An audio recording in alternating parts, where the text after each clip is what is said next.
मेरा नाम है हमाद शेख, मेरा चैनल असली फॉरेक्स। आज हम बात करेंगे कि फॉरेक्स की मार्केट में प्राइसेस कैसे ऊपर जाती हैं, कैसे नीचे आती हैं, प्राइसेस की फ्लक्चुएशन कैसे होती है, क्या फैक्टर्स हैं जिन पे प्राइसेस मूव करती हैं। मैं आपको बिल्कुल भी अभी इस स्टेज पे कोई ग्राफ के ऊपर पेन से वीडियोस नहीं दिखाऊंगा कि इस पॉइंट पे एंट्री मारो, इस पॉइंट पे एग्जिट करो, बिल्कुल भी नहीं। मेरा काम है आपको असली बात बताना, अंदर की बात बताना, सच्ची बात बताना, आपको असल में नॉलेज देना। हमारा पर्पस यहाँ पे आपका कोई अकाउंट ओपन करना नहीं है, ना ही कभी हम फ्यूचर में आपको अपने पास अकाउंट ओपन करने का बोलेंगे। तो बात थी कि प्राइसेस कैसे फ्लक्चुएट करती हैं, प्राइसेस कैसे मूव करती हैं।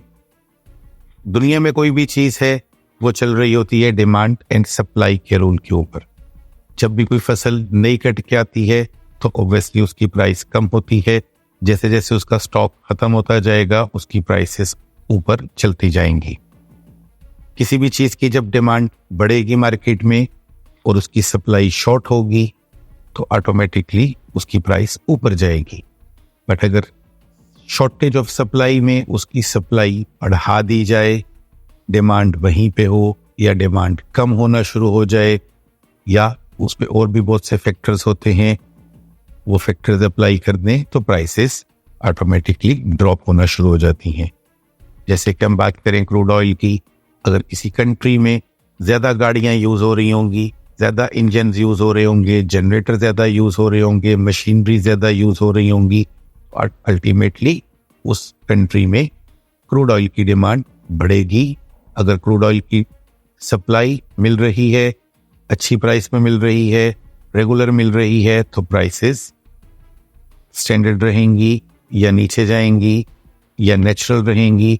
बट अगर सप्लाई रोक दी गई है या सप्लाई में कोई इशू आ रहा है, कोई दूसरी कंट्री कम तेल निकालने का बोल रही है, तो अल्टीमेटली प्राइसेस ऊपर जाएंगी। इसी तरह गोल्ड के अंदर भी, गोल्ड का सिर्फ कोई जेवर में यूज नहीं होता, शादी ब्याह में यूज नहीं होता, गोल्ड के बहुत सारे इंडस्ट्रियल यूजेज हैं। आप इवन के जो एप्पल का आईफोन यूज करते हैं, इसके अंदर भी गोल्ड का यूज होता है। तो बहुत सारे फैक्टर्स हैं।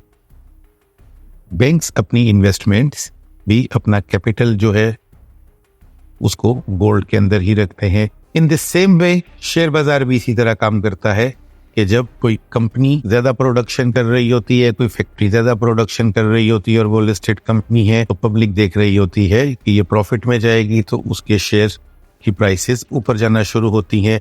अगर कोई कंपनी लॉस में जा रही है या उसकी प्रोडक्शन ठीक नहीं या उसकी सर्विस ठीक नहीं, तो अल्टीमेटली उसकी प्राइस नीचे गिरेगी। तो ये था आज तक का हमारा एपिसोड। मेरा नाम है हमाद शेख, असली फॉरेक्स। Thank you.